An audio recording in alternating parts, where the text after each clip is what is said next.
तर पहा आपला प्रश्न पहिला आहे, कोणत्या शास्त्रज्ञाने कॅथोड रे आणि एनोड रे, पहा रे म्हणजे किरण, तर यांचा शोध लावलेला आहे?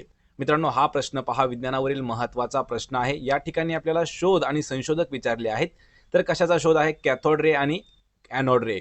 प्रश्नाचं जर उत्तर येत असेल तर 3 ते 5 सेकंदामध्ये आपण कमेंट करून प्रश्नाचं उत्तर द्यायचं आहे. म्हणजे एक प्रकारे आपलं रिव्हिजन आणि मॉक टेस्ट याच व्हिडिओमध्ये होऊन जाईल. तर पहा या प्रश्नाचं उत्तर आहे पर्याय क्रमांक 2, सर जे जे थॉम्सन यांनी कॅथोड रे आणि एनोड रेचा शोध लावलेला आहे. पर्याय क्रमांक 2 आपलं उत्तर होईल. प्रश्न क्रमांक दुसरा आहे, अणूमधील न्यूट्रॉन या कणांचा शोध कोणी लावला आहे? पहा, जे ॲटममध्ये न्यूट्रॉन असतात मित्रांनो, प्रश्न महत्त्वाचा आहे. ॲटममधील जे न्यूट्रॉन आहेत याचा शोध आपल्याला विचारला आहे. हा देखील शोध आणि संशोधकावरील एक महत्त्वाचा प्रश्न आहे.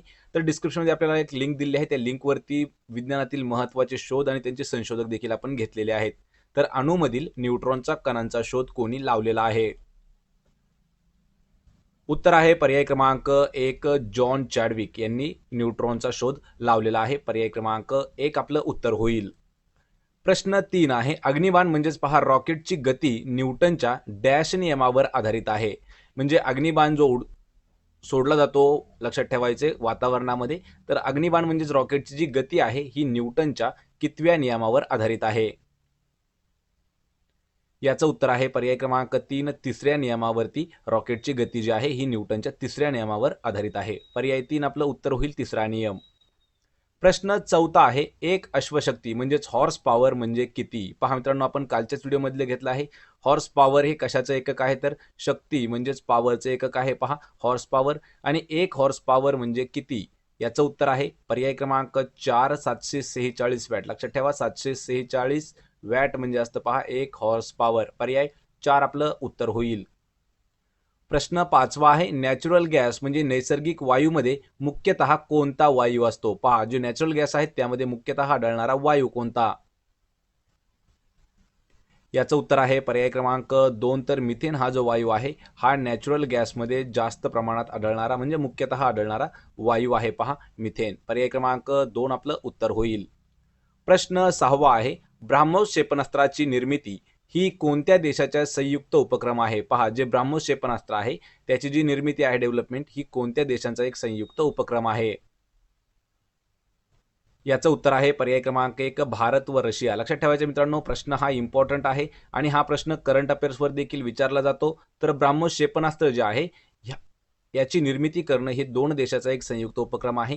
त्यामध्ये पहिला देश आहे पहा आपला भारत, आणि दुसरा देश आहे पहा रशिया. या दोघांच्या समन्वयानं ब्राह्मोस क्षेपणास्त्राची डेव्हलपमेंट सुरू आहे. पर्याय 1 उत्तर होईल, भारत व रशिया.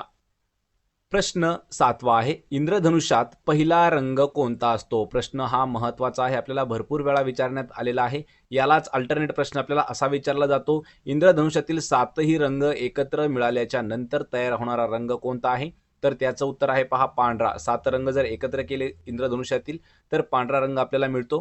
पण इंद्रधनुष्यातील पहिला रंग कोणता आहे? आणि याचं उत्तर आहे पर्याय क्रमांक 4, जांभळा. हा जो रंग आहे हा इंद्रधनुष्यातील सर्वात पहिला रंग असतो. पर्याय 4 आपलं उत्तर आहे.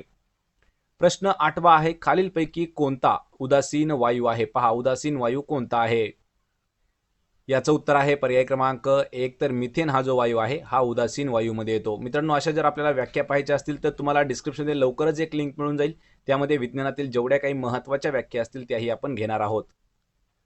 प्रश्न 9 आहे, महाराष्ट्रात पूर्वीचा कुलाबा जिल्ह्याचे सध्याचे नाव काय आहे? पहा, या ठिकाणी आपल्याला 2 प्रश्न विचारण्यात आलेले आहेत. त्यातील पहिला प्रश्न आहे, कुलाबा जिल्हा जो आहे, कुलाबा जिल्हा याचं नवीन नाव काय आहे? पहा, कुलाबा जिल्ह्याचं नवीन नाव काय आहे? तर याचं उत्तर आहे पहा रायगड. पर्याय क्रमांक 3 आपलं उत्तर असणार आहे. कुलाबा हे जे आहे हे रायगड, लक्षात ठेवा, रायगडचं जुनं नाव आहे. रायगडचं जुनं नाव आहे कुलाबा. आणि याचवर प्रश्न विचारला जातो, रायगडचं जुनं नाव कुलाबा. या ठिकाणी विचारले कुलाबा जिल्ह्याचं सध्याचं नाव काय आहे? तर रायगड आहे. यावर आपल्याला 2 जिल्हे हे नेहमी विचारले जातात. एक असतो पहा आपला दुसरा उस्मानाबाद जिल्हा. उस्मानाबाद जिल्ह्याचं प्राचीन नाव विचारलं तर पहा धाराशिव हे जे आहे हे उस्मानाबाद जिल्ह्याचं प्राचीन नाव आहे. यावर उस्मानाबादचे जेवढे काही विद्यार्थी त्यांच्यासाठी हा प्रश्न महत्त्वाचा आहे, कारण हा प्रश्न आपल्याला 2 वर्षी पोलीस भरतीसाठी पाहायला मिळालेला आहे. प्रश्न 10 आहे, जिल्ह्यांची संख्या पाहता सर्वात मोठा प्रशासकीय विभाग खालीलपैकी कोणता आहे? याचं उत्तर आहे पर्याय क्रमांक 1. तर औरंगाबाद हा जो प्रशासकीय विभाग आहे हा सर्वात मोठा प्रशासकीय विभाग आहे. कशासाठी पहा, जिल्ह्यांची संख्या पाहता तर औरंगाबाद प्रशासकीय विभागामध्ये एकूण 8 जिल्हे आहेत. त्यावर आपण एक डीपमध्ये मित्रांनो व्हिडिओ बनवला आहे औरंगाबाद विभागावर किंवा औरंगाबाद जिल्ह्यावरती. तर त्याची लिंक मी तुम्हाला डिस्क्रिप्शनमध्ये दिली आहे. त्या ठिकाणी जाऊन आपण तो व्हिडिओ पाहून घ्यायचा आहे. म्हणजे जेवढे काही आपले औरंगाबादचे प्रश्न असतील ते आपल्याला सॉल्व्ह होऊन जातील.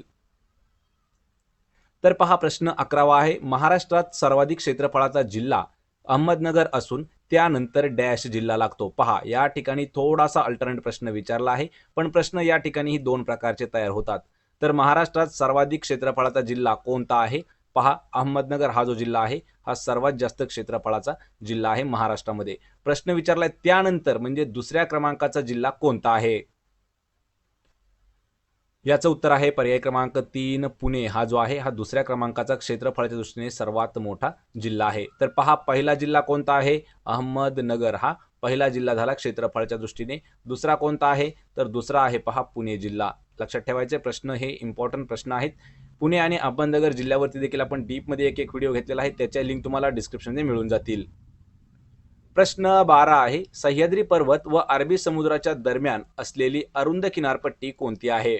मित्रांनो हा प्रश्न सर्वात इम्पॉर्टंट प्रश्न आहे. पहा आपल्याला 2 वेळा हा प्रश्न विचारण्यात आलेला आहे. प्रश्न समजावून घ्या. अरबी समुद्र आणि सह्याद्री पर्वत यांच्या दरम्यान असलेली अरुंद किनारपट्टी कोणती आहे? तर पहा तिला पर्याय क्रमांक 1 त्याला कोकण किनारपट्टी किंवा कोकण म्हटलं जातं. पर्याय 1 आपलं उत्तर होईल. प्रश्न 13 आहे. कोल्हापूर जिल्ह्यातील जीवनवाहिनी म्हणून डॅश नदीला संबोधले जाते. पहा कोल्हापूरची जीवनवाहिनी नदी कोणती आहे? याचं उत्तर आहे पर्याय क्रमांक 2. तर पंचगंगा ही जी नदी आहे ही कोल्हापूर जिल्ह्यातील जीवनवाहिनी असं तिला म्हणतात. पर्याय क्रमांक 2 पंचगंगा. प्रश्न 14 आहे. पांबम बेट डॅश या दोन देशांच्या दरम्यान आहे. पहा पांबम बेट जे आहे कोणत्या दोन देशांच्या दरम्यान येतं? याचं उत्तर आहे पर्याय क्रमांक 1 भारत व श्रीलंका. लक्षात ठेवा मित्रांनो प्रश्न महत्वाचा आहे. पांबम बेट जे आहे हे भारत आणि श्रीलंका, भारत व श्रीलंका या दोन देशांच्या दरम्यान येणारं बेट आहे पांबम बेट. पर्याय 1 आपलं उत्तर होईल. प्रश्न 15 आहे. अरुणाचल प्रदेश ब्रह्मपुत्रा नदी डॅश या नावाने ओळखली जाते. पहा अरुणाचल प्रदेशमध्ये ब्रह्मपुत्रा जी नदी आहे ही कोणत्या नावानं ओळखली जाते? याचं उत्तर आहे पर्याय क्रमांक 3 दिहँग या नावाने ओळखली जाते. पहा अरुणाचल प्रदेशमध्ये ब्रह्मपुत्रा जी नदी आहे तर दिहँग नावानं ओळखली जाते. पर्याय 3 आपलं उत्तर होईल. प्रश्न 16वा आहे. डॅश ही भारतातील सर्वात जास्त लांबीची पश्चिम वाहिनी नदी आहे. मित्रांनो हा प्रश्न नदी प्रणालीवर अतिशय महत्वाचा प्रश्न आहे. पहा तर अशी खालीलपैकी कोणती नदी आहे भारतातील की जी सर्वात जास्त लांबीची आहे, पण कोणती आहे तर पश्चिम वाहिनी नदी आहे. सर्वात मोठी म्हणजे लांबीची नदी कोणती आहे? याचं उत्तर आहे पर्याय क्रमांक 1 तर नर्मदा ही जी नदी आहे ही आपल्या भारतातील सर्वात जास्त लांबीची पश्चिम वाहिनी नदी आहे. यावर हे प्रश्न आपल्याला 2 वेळा विचारण्यात आलेला आहे, त्यामुळे हा प्रश्न इम्पॉर्टंट आहे. आणि असे महत्त्वाचे इम्पॉर्टंट प्रश्न आपल्याला PDF द्वारे फ्रीमध्ये मिळू शकतात. लक्षात ठेवायचे PDF डाउनलोड करण्यासाठी डिस्क्रिप्शनमध्ये लिंक दिलेली आहे किंवा मराठी नोकरी या नावानं टेलिग्राम चॅनल आहे, जाऊन जॉईन करा. त्या ठिकाणी प्रत्येक PDF आणि करंट अफेअर्स नोट देखील तुम्हाला उपलब्ध करून दिलेले आहेत. प्रश्न 17वा आहे. राजस्थानचे पूर्वीचे नाव खालीलपैकी काय होते? पहा राजस्थानचे पूर्वीचे नाव. उत्तर आहे याचं पर्याय क्रमांक 1 तर राजपुताना हे जे आहे हे राजस्थान राज्याचं पूर्वीचं नाव आहे. राजस्थान हे जे राज्य आहे मित्रांनो पहा राजस्थान राज्य आपल्या भारतातील क्षेत्रफळाच्या दृष्टीने भारतातील सर्वात मोठं राज्य आहे राजस्थान. लक्षात ठेवा मित्रांनो राजस्थानची राजधानी आहे जयपूर, ही राजस्थानची राजधानी आहे. आणि जयपूर हे जे शहर आहे हे पिंक सिटी म्हणजे गुलाबी शहर म्हणून देखील ओळखलं जातं. प्रश्न 18वा आहे. पर्यावरणाच्या प्रश्नावर वादग्रस्त ठरलेला सायलेंट व्हॅली प्रकल्प डॅश राज्यामध्ये आहे. पहा सायलेंट व्हॅली प्रकल्प कोणत्या राज्यामध्ये आहे? याचं उत्तर आहे पर्याय क्रमांक 3 तर केरळ या राज्यामध्ये आहे. पहा सायलेंट व्हॅली प्रकल्प. आणि हा जो आहे हा पर्यावरणाच्या प्रश्नावरती एक वादग्रस्त असलेला प्रकल्प आहे. केरळ या राज्याची राजधानी आहे पहा तिरुवनंतपुरम. यावर हे प्रश्न महत्वाचा आहे. सायलेंट व्हॅली प्रकल्प कोणत्या ठिकाणी आहे तर केरळ राज्यामध्ये. पर्याय 3 आपलं उत्तर होईल. प्रश्न 19 आहे. महाराष्ट्रातील कोणत्या खेळाला प्रामुख्याने हुतुतू असे म्हटले जात होते? पहा या ठिकाणी आपल्याला 2 प्रश्न परत एक वेळा तयार होतात. हाच प्रश्न आपल्याला अल्टरनेट विचारला जातो. कबड्डी या खेळाचं जुनं नाव काय आहे? पहा हुतुतू. आणि नवीन नाव हुतुतूला नवीन नाव आहे कबड्डी. पर्याय क्रमांक 1 आपलं योग्य उत्तर आहे. तर कबड्डीलाच हुतुतू या नावाने देखील ओळखलं जायचं. प्रश्न 20 आहे, भारतातील कोणता खालीलपैकी कोणता भारतातील सर्वोच्च लष्करी सन्मान आहे? पहा, आपण काल पाहिले मित्रांनो, आपल्याला नागरी पुरस्कार आपण काल पाहिले, नागरी पुरस्कार त्यामध्ये सर्वात पहिला आहे भारतरत्न, हा सर्वात मोठा नागरी पुरस्कार आहे. त्यानंतरचा आहे पद्मविभूषण. पहा, पद्मविभूषण हा दुसऱ्या क्रमांकाचा नागरी मोठा पुरस्कार आहे. आणि तिसरा आहे पहा पद्मभूषण, तिसरा आहे पद्मभूषण. पण या ठिकाणी आपल्याला प्रश्न विचारला आहे की सर्वोच्च लष्करी सन्मान कोणता, आणि याचं उत्तर आहे पर्याय क्रमांक 3 परमवीर चक्र. हा जो आहे हा लष्करी सर्वात मोठा सन्मान आहे. भारतरत्न हा नागरी सन्मान आहे, लक्षात ठेवायचे, आणि पद्मविभूषण हा दुसरा नागरी सन्मान आहे. पर्याय 3 आपलं उत्तर आहे परमवीर चक्र. प्रश्न 21 आहे, खालीलपैकी कोणत्या देशामध्ये फुकुशिमा दाइची अणुऊर्जा प्रकल्प आहे? पहा, फुकुशिमा दाइची अणुऊर्जा प्रकल्प कोणत्या देशात आहे? या प्रश्नाचं उत्तर आहे पहा पर्याय क्रमांक 4 तर जपान या देशामध्ये आहे पहा फुकुशिमा दाइची अणुऊर्जा प्रकल्प. पर्याय 4 आपलं उत्तर आहे जपान. प्रश्न 22 आहे, कोणत्या देशाने सेंट्रल एशिया नामक आंतरराष्ट्रीय व्यापार व आर्थिक सहकार्य केंद्र उभारले आहे? प्रश्न करंट अफेअर्स 2021 वरील आहे पहा मित्रांनो. जेवढ्या भरत्या झालेल्या आहेत 2020 पासून, आपल्या 2020, 2021 आणि 2022 या तीनही वर्षाचे आपण करंट अफेअर्सचे क्वेश्चन यामध्ये ऍड केलेले आहेत. तर सेंट्रल एशिया नावाचा एक आंतरराष्ट्रीय व्यापार व आर्थिक सहकार्य केंद्र कोणत्या देशाने उभारले आहे? याचं उत्तर आहे पहा पर्याय क्रमांक 4 उझबेकिस्तान आणि कझाकस्तान या दोन देशांनी मिळून सेंट्रल एशिया या नावाचे एक आंतरराष्ट्रीय व्यापार व आर्थिक सहकार्य केंद्र जे आहे हे उभारलं आहे. लक्षात ठेवा, उझबेकिस्तान आणि कझाकस्तान. पर्याय 4 आपलं उत्तर होणार आहे. प्रश्न 23 आहे, बोहग बिहू हा पारंपरिक सण डॅश राज्यामध्ये साजरा केला जातो? मित्रांनो, प्रश्न महत्वाचा आहे. कधी कधी प्रश्न आपल्याला फक्त असा विचारला जातो की बिहू हा पारंपरिक सण जो आहे तो कोणत्या राज्याचा आहे. या ठिकाणी आपल्याला बोहग बिहू असा पारंपरिक सण विचारलेला आहे आणि तो आहे पहा पर्याय क्रमांक 3 आसाम या राज्याचा. मित्रांनो, यावर आपल्याला प्रश्न हा नेहमी विचारला जातो. जे काही सण आहेत, पारंपरिक सण किंवा लोकनृत्य, यावर हा प्रश्न आपल्याला नेहमी विचारतात. प्रश्न 24 आहे, खालीलपैकी कोणत्या खंडामध्ये उत्तर आयर्लंड हा देश आहे? पहा, उत्तर आयर्लंड हा जो देश आहे हा कोणत्या खंडात आहे? उत्तर आहे पर्याय क्रमांक 1 तर युरोप या खंडामध्ये आहे उत्तर आयर्लंड. पर्याय क्रमांक 1 आपलं उत्तर असणार आहे.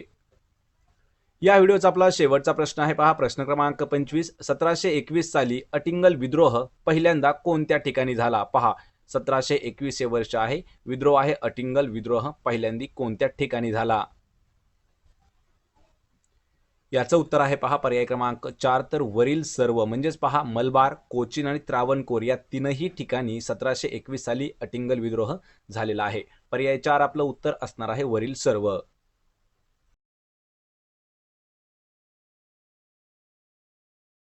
हा आपला प्रश्न पहिला आहे, हॅलेचा धूमकेतू किती वर्षांनी एकदा दिसतो?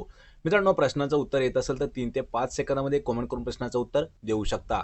तर पहा, हॅलेचा जो धूमकेतू आहे हा किती वर्षातून दिसतो? याचं उत्तर आहे पर्याय क्रमांक 1 76 वर्ष, किंवा लक्षात ठेवायचं मित्रांनो, जर 75 जरी असेल तरी उत्तर आपलं बरोबर होईल, कारण 75 ते 76 वर्षामधून एकच वेळा हॅलेचा धूमकेतू दिसतो. तर याविषयी पहा, शेवटचा कधी दिसलेला आहे आपल्याला 1986 या वर्षी आपल्याला शेवटचा हॅलेचा धूमकेतू दिसलेला आहे. आणि जो येणारा आहे म्हणजे जो 2061 साली हा दिसणारा आहे, पहा नवीन दिसणारा, म्हणजे दुसऱ्यांदा 1986च्या नंतर 2061 मध्ये तो आपल्याला दिसू शकतो. लक्षात ठेवायचे 75 ते 76 वर्षामधून एकदा दिसतो हॅलेचा धूमकेतू. पर्याय 1 आपलं उत्तर होईल. प्रश्न 2 आहे, अवकाशात मानव जिवंत राहू शकतो हे डॅश यांच्या यशस्वी अवकाश यात्रेने सिद्ध केले आहे? तर पहा, प्रश्न महत्वाचा आहे. स्पेसमध्ये म्हणजे अवकाशामध्ये माणूस हा जिवंत राहू शकतो हे कोणी सिद्ध करून दाखवलेले आहे? आणि याचं उत्तर आहे पर्याय क्रमांक 3 युरी गागारिन. युरी गागारिन असा पहिला व्यक्ती आहे की जो आपल्या अवकाशामध्ये म्हणजे स्पेसमध्ये राहून आलेले व्यक्ती आहेत युरी गागारिन. लक्षात ठेवायचे, राकेश शर्मा हे पहिले भारतातील अंतराळवीर आहेत. पहा, अंतराळवीर आहेत, पण कोणते? भारतातील आपल्या पहिले. नील आर्मस्ट्रॉंग हे जे आहेत हे चंद्रावरती पहिले पाऊल ठेवणारे आहेत. चंद्रावर पहिला पाऊल कोणी ठेवला? तर नील आर्मस्ट्रॉंग यांनी. पर्याय 3 आपलं उत्तर आहे. युरी गागारिन हा पहिला असा मानव आहे, मनुष्य आहे की जो अवकाशात गेलेला होता. प्रश्न 3 आहे, जंतूपासून रोग उद्भव हा सिद्धांत खालीलपैकी कोणी मांडला आहे? पहा, जंतूंपासून रोग होतो असा जो सिद्धांत आहे हा कोणाचा आहे? याचं उत्तर आहे पर्याय क्रमांक 3, तर लुई पाश्चर यांनी मांडलेला सिद्धांत आहे. पहा, जंतापासून म्हणजे जंतूपासून आपल्याला रोग होतो. पर्याय 3 आपलं उत्तर आहे लुईस पाश्चर. प्रश्न 4 आहे, पेशी हे नाव डॅश शास्त्रज्ञाने प्रथम वापरात आणले? पहा, पेशी म्हणजे सेल हे जे नाव आहे हे असा खालीलपैकी कोणता शास्त्रज्ञ आहे की त्यांनी सर्वात पहिल्यांदा वापरात आणले पेशी नाव? याचं उत्तर आहे पर्याय क्रमांक 1, तर रॉबर्ट हुक हा जो शास्त्रज्ञ आहे यांनी पेशी नाव हे सर्वात पहिल्यांदा वापरात आणलेलं आहे. पर्याय 1 रॉबर्ट हुक. प्रश्न 5 आहे, बाल्कन प्रदेश हा डॅश देशाच्या साम्राज्यात मोडणारा प्रदेश आहे? पहा, बाल्कनचा जो प्रदेश आहे हा कोणत्या देशाच्या साम्राज्यात मोडणारा प्रदेश आहे? याचं उत्तर आहे पर्याय क्रमांक 3 तुर्कस्तान या देशाचा एक भाग आहे. पहा, बाल्कन प्रदेश लक्षात ठेवा, बाल्कन हा तुर्कस्तानमध्ये येतो. पर्याय 3 आपलं उत्तर आहे. प्रश्न 6 आहे, जगातील सर्वात मोठा खंड कोणता आहे? पहा, जगातील सर्वात मोठा खंड आहे पहा पर्याय क्रमांक 4, तर आशिया किंवा एशिया हा जो आहे हा जगातील सर्वात मोठा खंड आहे. पर्याय 4 उत्तर आहे आपलं आशिया. आणि हाच खंड आहे की याच खंडावरती सर्वात जास्त लोकसंख्या सुद्धा आहे आशिया याच खंडावरती. पर्याय 4 उत्तर असणार आहे, लक्षात ठेवायचे. प्रश्न इम्पॉर्टंट आहे. प्रश्न 7 आहे, जिल्हा परिषदेच्या मुख्य प्रशासकीय अधिकाऱ्याला काय म्हटले जाते? पहा, जिल्हा परिषदेचा मुख्य प्रशासकीय अधिकारी. याचं उत्तर आहे पर्याय क्रमांक 2 मुख्य कार्यकारी अधिकारी असं म्हटलं जातं मुख्य प्रशासकीय अधिकाऱ्याला जिल्हा परिषदेच्या. पर्याय 2 आपलं उत्तर असणार आहे. प्रश्न 8 आहे, घरातील सर्व विद्युत उपकरणे डॅश दाखवतात? मित्रांनो, प्रश्न महत्वाचा आहे. इलेक्ट्रॉनिक्स विषयावरती हा प्रश्न विचारण्यात आलेला आहे. तर घरातील सर्व विद्युत उपकरणे काय दर्शवतात किंवा दाखवतात? याचं उत्तर आहे पर्याय क्रमांक 3 समांतर जोडणी म्हणजेच पॅरलल कनेक्ट असं कनेक्शन दाखवतात. समांतर जोडणी. पर्याय 3 उत्तर होईल. प्रश्न 9 आहे, भारतातील बँकिंग क्षेत्रातील नियंत्रण व संचालन करणारी सर्वोच्च बँक कोणती आहे? पहा, भारतातील बँकिंग क्षेत्रामध्ये सर्व बँकांवरती नियंत्रण आणि त्यांचं संचालन करणारी बँक कोणती आहे? उत्तर आहे पर्याय क्रमांक 2 RBI. पहा, RBI reserve bank of India. Reserve bank of India ही जी आहे RBI ही भारतातील अशी सर्वोच्च बँक आहे की जी इतर बँक म्हणजे बाकीच्या बँकावर नियंत्रण आणि त्या बँकेचं संचालन करणं हे RBIचं काम आहे. लक्षात ठेवा, पर्याय क्रमांक 2 RBI. प्रश्न 10 आहे, आगा खान पॅलेस येथे कस्तुरबांचा मृत्यू झाला. तर आगा खान पॅलेस महाराष्ट्रात कोणत्या ठिकाणी आहे? यावर आपल्याला 2 प्रकारे प्रश्न विचारले जातात. कस्तुरबा गांधी यांचा मृत्यू कोणत्या ठिकाणी झाला? लक्षात ठेवायचंय, आगा खान पॅलेसमध्ये झालेला आहे. आणि या ठिकाणी प्रश्न आपल्याला विचारलाय की आगा खान पॅलेस महाराष्ट्रात कोठे आहे? याचं उत्तर आहे पर्याय क्रमांक 1, तर पुणे या ठिकाणी आहे आगा खान पॅलेस. प्रश्न 11 आहे, लोकायुक्त हे पद महाराष्ट्र राज्यात कोणत्या वर्षी अस्तित्वात आले? पहा, लोक आयुक्त पद आपल्या राज्यामध्ये कोणत्या वर्षी अस्तित्वात आलेलं आहे?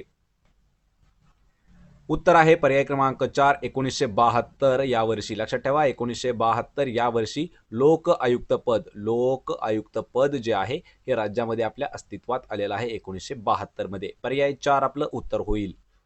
प्रश्न 12 आहे, विपश्यना रिसर्च इन्स्टिट्यूट खालीलपैकी कोणत्या ठिकाणी आहे? पहा, या ठिकाणी आपल्याला 4 पर्याय दिले आहेत. त्यापैकी विपश्यना रिसर्च सेंटर किंवा इन्स्टिट्यूट कोणत्या ठिकाणी आहे? आणि याचं उत्तर आहे पर्याय क्रमांक 3 इगतपुरी या ठिकाणी आहे. प्रश्न 13 आहे, युद्धाला भिनारा या शब्दसमूहासाठी खालीलपैकी कोणता शब्द योग्य असेल? पहा, या ठिकाणी आपल्याला मराठीवर हा प्रश्न विचारण्यात आलेला आहे. तर शब्दसमूहासाठी एक शब्द विचारला आहे, युद्धाला भिनारा. त्याला एक शब्द कोणता असेल? आणि त्याचं उत्तर आहे पर्याय 4 रणभिरू म्हणजे युद्धाला भिनारा. पर्याय 4 आपलं उत्तर होईल. प्रश्न 14 आहे, छत्रपती शाहू महाराज सिंहासनावर कोणत्या वर्षी बसले? म्हणजे त्यांच्या हातामध्ये सिंहासन कोणत्या वर्षी आले? उत्तर आहे पर्याय क्रमांक 2 1884 या वर्षी. या वर्षी छत्रपती शाहू महाराज हे जे आहेत हे गादीवरती किंवा सिंहासनावरती बसले होते. पर्याय क्रमांक 2 1884 वर्षी. प्रश्न 15 आहे, हरियाणातील आंतरराष्ट्रीय ख्यातीचा गुरगाव हा जिल्हा सध्या कोणत्या नावाने ओळखला जातो? मित्रांनो, प्रश्न महत्वाचा आहे पहा. तर गुरगाव हा जो जिल्हा आहे या जिल्ह्याचं नवीन नाव काय आहे असा आपल्याला प्रश्न विचारलेला आहे. तर उत्तर आहे पहा पर्याय क्रमांक 3 गुरगावचं सध्याचं नाव आहे पहा गुरुग्राम हे गुरगावचं नाव आहे. पर्याय 3 आपलं योग्य उत्तर होईल.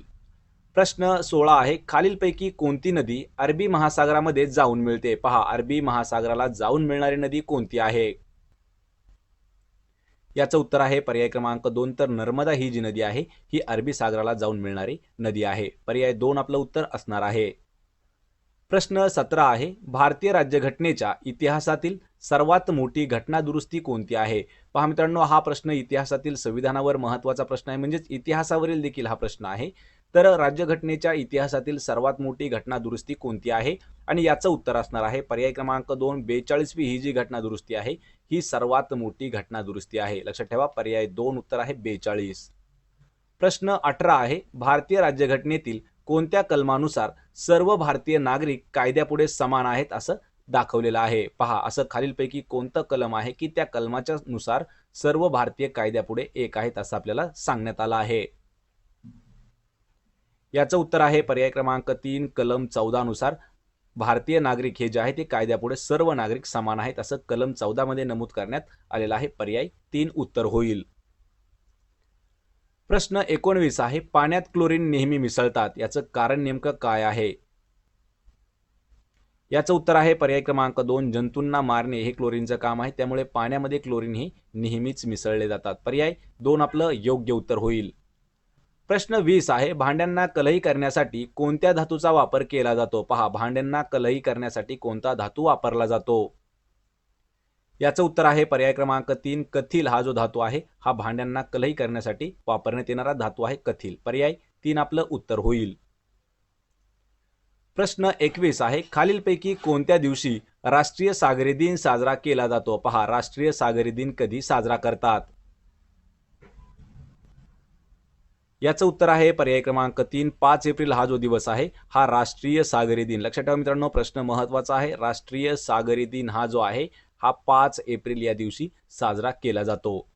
प्रश्न 22 आहे, कोणत्या व्यक्तीची अटल इनोव्हेशन मिशन म्हणजेच AIM याचे नवीन मिशन संचालक म्हणून नियुक्ती करण्यात आलेली आहे? पहा, AIM याचा फुल फॉर्म आहे अटल इनोव्हेशन मिशन. याचे नवीन मिशन संचालक म्हणून कोणाची नियुक्ती करण्यात आली आहे? याचं उत्तर आहे पर्याय क्रमांक 1, डॉक्टर चिंतन वैभव यांची AIMच्या नवीन मिशन संचालकपदी नियुक्ती झालेली आहे. पर्याय 1 आपलं उत्तर होईल डॉक्टर चिंतन वैष्णव. प्रश्न 24 आहे, कोणत्या व्यक्तीने कर्मचारी राज्य विमा महामंडळ म्हणजेच ESIC याचे नवीन महासंचालक म्हणून पदभार स्वीकारला आहे? पहा, ESIC चे नवीन महासंचालक म्हणून कोणी कारभार स्वीकारला आहे? याचं उत्तर आहे पर्याय क्रमांक 3, मुखमित एस भाटिया हे जे आहेत ESIC चे नवीन महासंचालक म्हणून नियुक्त झाले आहेत. पर्याय 3 आपलं उत्तर होईल. प्रश्न 25 आहे, कोणत्या भारतीय राज्याच्या संदर्भामध्ये भारतीय संविधानातील कलम 244 पहा, कलम कोणता आहे कलम? लक्षात ठेवा मित्रांनो, कलम 244 हे जे कलम आहे हे कोणत्या राज्याच्या संदर्भात आहे? याचं उत्तर आहे पर्याय क्रमांक 4, तर आसाम या राज्याच्या संदर्भात आहे कलम 244. मित्रांनो, असे जेवढे काही आपल्याला महत्त्वाचे कलम असणार आहेत जे की आपल्याला PSI भरतीसाठी विचारण्यात येतात ते असे सर्व कलम आपण एका व्हिडिओमध्ये घेणार आहोत. त्याची लवकरच तुम्हाला लिंक मिळून जाईल. आपण भेट तर मित्रांनो, हे होते पहा आपले 25 जनरल नॉलेजचे महत्त्वाचे प्रश्न. या 25 पैकी आपल्याला किती प्रश्नाचं उत्तर देता आलं हे मला कमेंट करून नक्की सांगायचं आहे. सोबतच व्हिडिओ जर आवडला असेल तर व्हिडिओला आपल्या लाईक करा, मित्रांमध्ये व्हिडिओ शेअर करा आणि मराठी नोकरी यूट्यूब चॅनलला सबस्क्राईब करा. तसेच मित्रांनो, मराठी नोकरी या नावाने आपलं टेलिग्राम चॅनल देखील आहे. त्याची लिंक तुम्हाला डिस्क्रिप्शनमध्ये दिली आहे. त्या ठिकाणी जाऊन आपण जॉईन करा. म्हणजे त्या ठिकाणी तुम्हाला प्रत्येक व्हिडिओची PDF आणि current affairs, daily current affairs notes आपण उपलब्ध करून दिले आहेत. तेही अगदी फ्रीमध्ये. लवकरात लवकर जाऊन आपण जॉईन करायचं आहे. आपण भेटूया पुढच्या एका अशाच नवीन व्हिडिओमध्ये. तोपर्यंत जय हिंद, जय भारत.